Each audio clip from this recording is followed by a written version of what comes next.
تقيل ما شاء الله. ده عامل زي الزهر كده شويه. في حاجه زي دول. اشوف كده.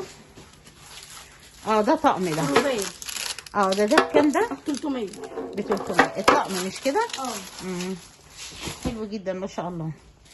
والكنك ده سعره كام اللي سلستين ده؟ 200 جنيه. ب 200. شايفين انتوا طبعا لازم تحفظوا الاسعار علشان اللي يجي يراجع معاهم السعر قبل ما تيجوا. لازم تتفرجوا على الفيديو ده بصراحه ربنا هتستفادوا كتير. انا نقلت لكم كل اللي في المحل بالنسبه للحلل وبالنسبه للطاسات وبالنسبه للانواع والخامات والاسعار. ده توب شيف ده بكام ده؟ عامل 2800. 2800. شايفين الالوان بتاعته يا بنات؟ الوانه هايله بسم الله ما شاء الله. كل لون فيه احلى من التاني واسعاره حلوه قوي على فكره.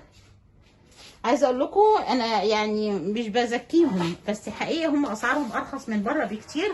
بره الاسعار معديه بخصوصا يعني ان يقول لك الدولار عالي فالناس بتخبي البضاعه بتاعتهم، لكن دول بصراحه ابدا دايما اسعارهم في متناول الايدين. بصراحه الحاجه اللي بتغلى بقول عليها غليت، لكن الحاجه اللي سعرها ثابت بقول لكم عليها ان هي سعرها ثابت ما اتغيرتش.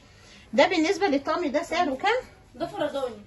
لا ما فيش ده اهو في مين برضه فرداني. الحله دي بكام؟ دي عامله 787 عشان مربعه. عشان مربعه. ده حاجه جديده يعني حديثه غير الحلل التقليديه اللي هي